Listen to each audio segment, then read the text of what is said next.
Some of the coolest things happen when the lights go out. What is up, everybody? How's it going out there? In this video I'm going to show you something very, very cool. Cooler than what we just saw. Give me about 5 minutes and I bet you're going to be a better player because of this. Let me zoom in to my fretboard so that way you can actually see what I'm doing a lot better. Pull my sleeves up so I can get down to business. So this is what I'm going to end up doing in this video. I'm going to show you a few patterns here that is going to end up helping your music theory, your playing ability, your understanding of music, your ability to transcribe, playing along with other people, songwriting, everything. It's going to end up helping you in so many different ways, and it's going to end up taking a lot of the mystery out of things that haunted me for a long time. And the very first thing we're going to end up doing is I'm going to show you a pattern that's going to show you every chord within a key and how you can figure it out with literally within seconds. Every chord within any key, doesn't make a difference. So this pattern is really simple. I'm just going to use starting here on the A just for the sake of location because it's easier for you guys to see. But this is the pattern I want you to remember. On the E, doesn't matter what fret, but wherever you start, the one right underneath it, and then we're going to skip one, and then we're going to end up basically doing this. So it's essentially like doing a power chord, right? But we also add that note. So in this particular case, the notes that we would be hitting would be, okay? Okay, that pattern. We need to memorize that pattern because what we're going to do is we're going to do that pattern here, skip 2 frets, and now we're here, and we're going to do it again. And then from there, what we're going to do is with this little guy, we're just going to end up putting it right up here. In this case, on the 4th. So it basically is like this.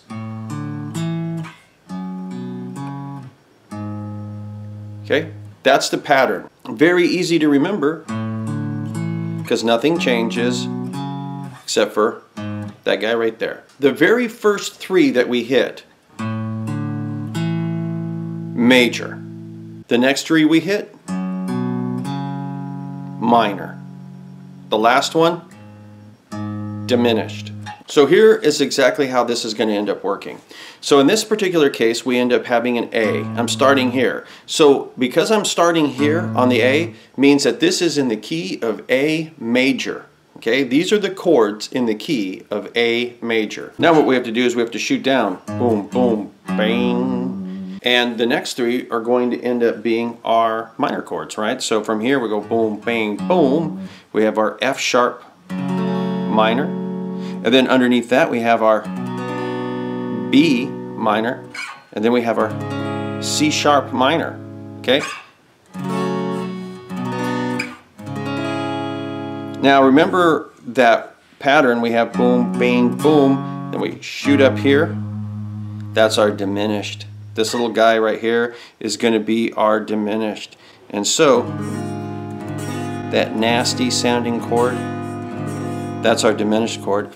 So those are all of the chords in the key of A major, right? So these are our majors, these are our minors, that's our diminished, and this works pretty much anywhere. So up here in the key of C major, we find the C, boom, and we do our majors.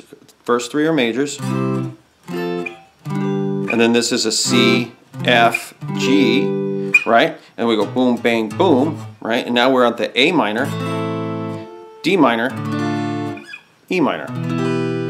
And of course, we end up having our handy dandy diminished right here, which is B. Now you say, okay, well that tells us all the chords for a major, right? It doesn't matter what major it is, as long as we keep to that pattern, it's always going to be true. But what about minors? What about minors? You're not telling me anything about minors. Well, this is a good thing about this pattern. Majors always have what's known as a relative minor. So it's basically the exact same notes, it's just where do you start, right? So if we're up here on the C, and that's our major, but we're starting up here, we just have to reverse that for the minor. And what is the relative minor? Well, right here, Remember how I said you just go and you skip 2? This is our relative minor. The very first minor is our relative minor, no matter what it is. So if I'm sitting here and once again, and I'm playing an A major, and I want to know the relative minor of this A right here, skip 2, boom, it's right here. It's a G flat or an F sharp. That's the relative minor. So if somebody says, hey, I'm going to be playing in the key of G minor, we just reverse what we've done. So we start with the minors, right? We have, of course, our little diminished right here. And then from here, this is where we would end up having our majors. Because a G minor is the relative minor of this guy right here.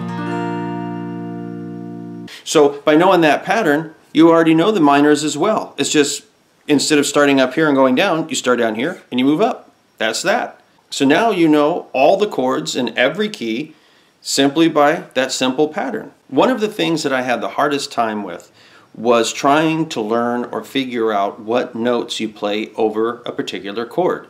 When I was trying to learn all this stuff, man, it seemed so hard. And every time that there was a video, there would always be some jackass saying, oh, here's an A minor pentatonic. And it's like, you know something? That doesn't help me. The only thing that that tells me is if somebody's sitting here and they're playing an A minor, I can play over it. That's the only thing that ever told me. And the people that teach that, I honestly think just don't really know what the hell they're talking about, what they're teaching. They you know, those that can do, those who can't teach, which, you know, what's my excuse? There you go. And there's nothing wrong with that box. There's nothing wrong with the pentatonic box. But you need to understand, if this is an A minor pentatonic, what that also suggests is in the key of A minor. So once again, key of A minor also is what? What's the relative major? C. So it's not only an A minor pentatonic, but it's also a C major. Okay? What about the notes? Well, the thing is the notes are also the same in that pattern, but we can also figure out the notes in another way. And this one I call every other. Okay? So basically every other fret, every other note. And then we go underneath and we do the same thing.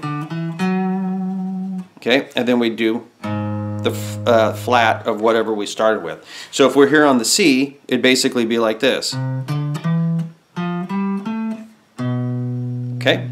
And then that pattern tells us all the notes in the key of wherever we start, right? So if I'm sitting here in a C major, if I start on a C, because it's C major, C, D, E, F, G, A, B. There it is. Okay? That's all the notes in the key of C major. So during the time that somebody is playing in the key of C major, whether it's this or they're playing the relative minors, as long as I'm hitting those notes, you know,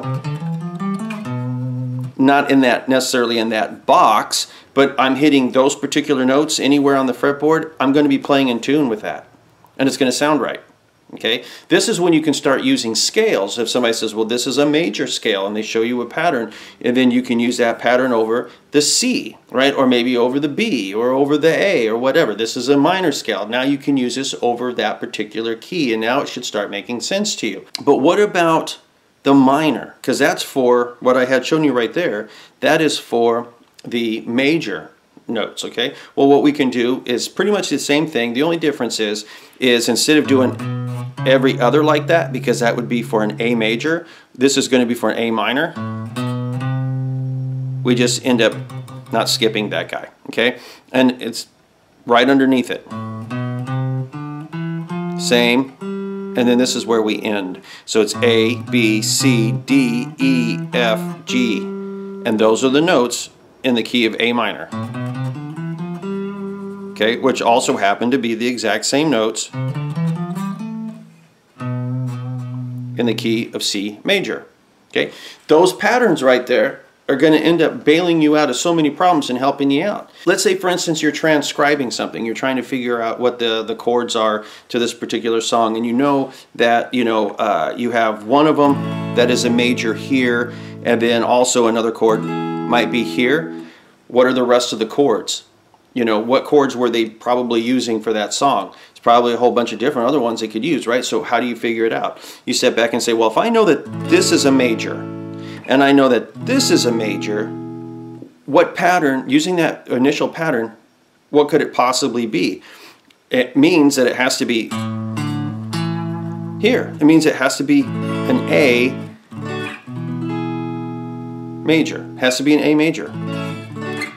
Because this is part of it, that is part of it. So anyway, guys, hopefully that is going to end up helping you out tremendously on transcribing music, on writing music, on understanding what notes to play over certain chords, you name it. I mean, this should help you out tremendously.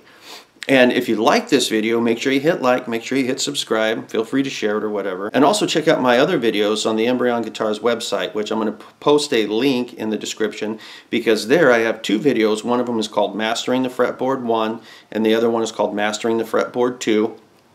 And both of them show you patterns, just like I showed here, except even easier ones, that all of a sudden unlock this fretboard, and you're going to look at the guitar completely different after watching those videos.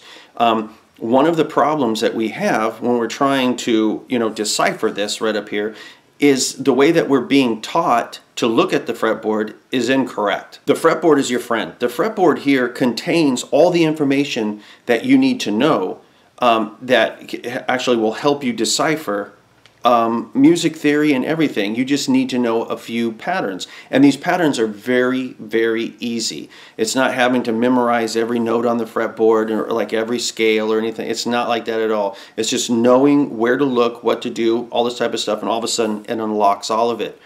And in those videos I show you how to do that, as well as in those videos I show you how to memorize every note on the fretboard, and literally it's memorizing it. And with my method of memorizing the notes on the fretboard, if you practice it for 1 hour, you'll probably already be 50 times better. We're knowing where all the notes are, okay?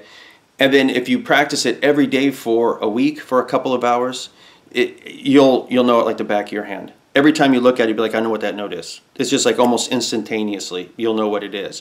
And it's the easiest way.